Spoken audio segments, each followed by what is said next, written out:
What are we doing here? And where are we gonna go? It's like we just woke up one morning, and then it's welcome to the show. Don't ask any questions, just go with the flow. Make as much money as you can, and try your best not to get broke. Copy everything you see on the TV, from the hairstyles to the clothes, and don't think too often, just do exactly as you're told. And if you ever get confused, then just turn towards the alcohol. You'll still hear your thoughts, then just turn up the radio as you learn to live a lifestyle of drugs, sex, and rock and roll. But in all honesty, I just need to know, is there more to the cycle than growing and getting old? Living and dying just to leave behind a happy home and a whole lot of property that somebody else is going to own. I just really need to know before the casket's closed, 'cause I'm not willing to gamble with my soul, nor am I ready to take any chances. These are just simple life questions, and I'm just searching for some answers. Like, what are we doing here? And what is our purpose? How did we get here, and who made us so perfect? And what happens once we go, or is this world all really worth it? Questions we don't answer because apparently we don't really have to. There's no purpose to this life and our existence is merely natural. Then in that case, please let me ask you, did you create yourself, or was it somebody else who had fashioned you? 'Cause you're a being that's impeccable, faultless and unparalleled. You're a product of supreme intelligence, and I'm merely being rational. For there isn't a camera on this earth that can come close to the human eye, nor a computer that can compete alongside the human mind. And if the whole world was to come together, we wouldn't be able to create a single fly. So many signs, yet we still deny.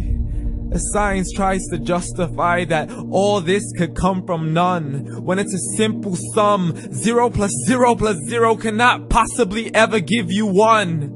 So from where did all this order come? For everything has its origins, a maker, a creator of its own. I mean, the only reason you're watching this video is because somebody had to press upload. So we can believe in the Big Bang, but I'd rather believe in He who caused it to explode. Allah, the creator of everything along with every single soul.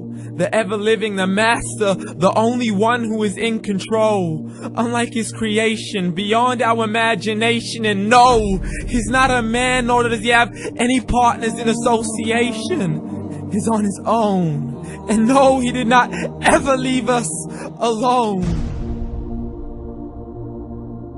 Just like every manufacturer, he left us with an instruction manual. The Quran and Islam, and I'm sorry to jump to conclusions, but it's the only one possible.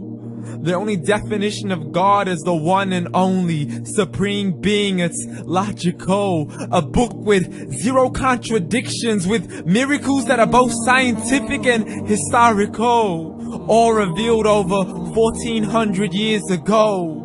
Like the detailed description of the human embryo. The descriptions of the human embryo in the Quran cannot be based on scientific knowledge in the 7th century. To the mountains as pegs holding firm the earth below, and the 2 seas that don't mix in a complete separate flow. To the planets in orbit, alternating night and day as they stay in flow. The expansion of the universe and the creation of everything from H2O. To the stories of the past and the preservation of Pharaoh. To identifying the lowest point in the land where Persia defeated Rome.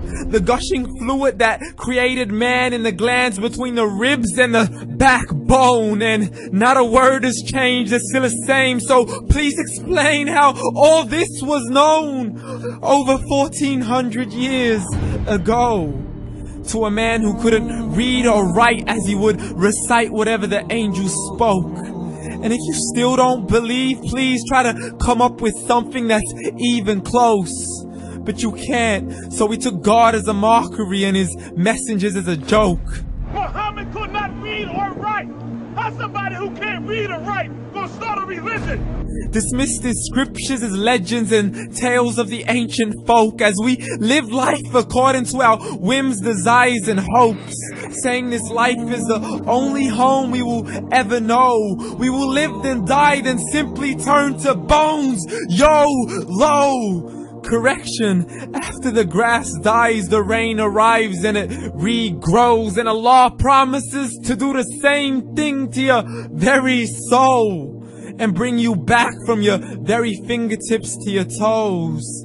As the all-seeing supreme being watches us so close, and we are surely being tested in our wealth, our health, and our self, and everything that we've been blessed with. So believe, for we will surely be resurrected and be brought back to our Lord and account for every single deed as He hands us our books and orders us to read. From the bad to the good and everything in between. You yourself are sufficient for your own accountability, so don't be mad at me. You are the one who thought He wouldn't come back to me. I gave you a whole life long to search after me, but you were busy in all that which was temporary, so read. And glad tidings to all those who believed, and if you disbelieve, read. And don't let that day be the first day you find out what your life really means. Read.